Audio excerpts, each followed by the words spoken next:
Assalamualaikum warahmatullahi wabarakatuh. Perkenalkan, nama saya Niyahiyatul Wafiroh dari UPBJJ UT Jember. Pada kesempatan kali ini, saya akan melengkapi tugas tutorial 1 pada matkul Pancasila tentang pelajaran dari sejarah Pancasila bagi generasi muda yang bertema proses lahirnya Pancasila, BPUPK, Piagam Jakarta, dan PPKI. Pelajaran berharga dari proses lahirnya Pancasila, yakni proses kelahiran Pancasila, memberikan pelajaran mendalam bagi generasi muda Indonesia. BPUPK yang merupakan wadah persatuan dalam perbedaan. BPUPK, Badan Penyelidik Usaha-Usaha Persiapan Kemerdekaan, dibentuk pada tanggal 29 April 1945. Dalam sidang-sidangnya, berbagai tokoh dengan latar belakang berbeda, yakni nasionalis, Islam, dan sosialis, yang berdiskusi mencari dasar negara. Pelajaran yang dapat diambil yaitu menghargai perbedaan pendapat.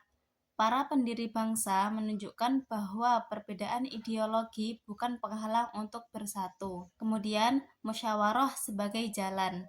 Mereka tidak memaksakan kehendak, tetapi berdialog intensif mencari titik temu.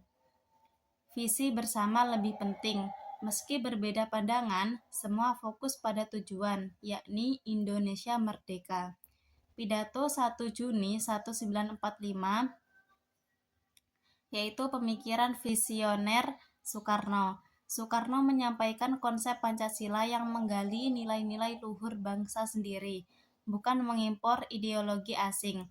Ia menyebut 5 Pancasila yang kemudian menjadi fondasi negara. Pelajaran pentingnya adalah kebanggaan pada identitas sendiri. Tidak perlu meniru mentah-mentah bangsa lain, pemikiran yang inklusif.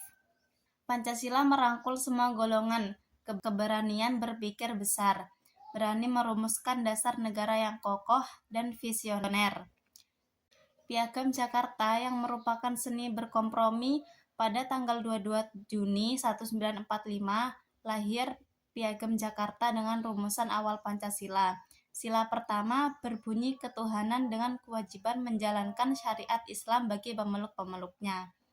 Pelajarannya sangat relevan, kompromi bukan kekalahan, tetapi Piagam Jakarta adalah hasil negosiasi yang menghormati aspirasi umat Islam, mementingkan keutuhan bangsa. Para tokoh Islam rela merevisi rumusan demi persatuan Indonesia. Kedewasaan politik yang menunjukkan kematangan dalam memperjuangkan kepentingan tanpa memecah belah. PPKI dan perubahan Piagam Jakarta. PPKI, Panitia Persiapan Kemerdekaan Indonesia, pada tanggal 18 Agustus 1945 mengesahkan Pancasila dengan perubahan sila pertama menjadi ketuhanan yang Maha Esa. Ini terjadi setelah perwakilan Indonesia Timur menyampaikan keberatan. Pelajaran yang paling berharganya adalah pengorbanan demi persatuan.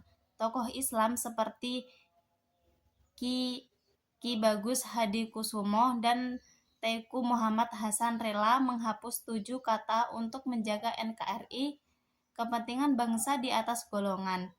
Mereka membuktikan nasionalisme sejati, kebijaksanaan dalam menghadapi perbedaan, memilih solusi yang mengakomodasi semua pihak.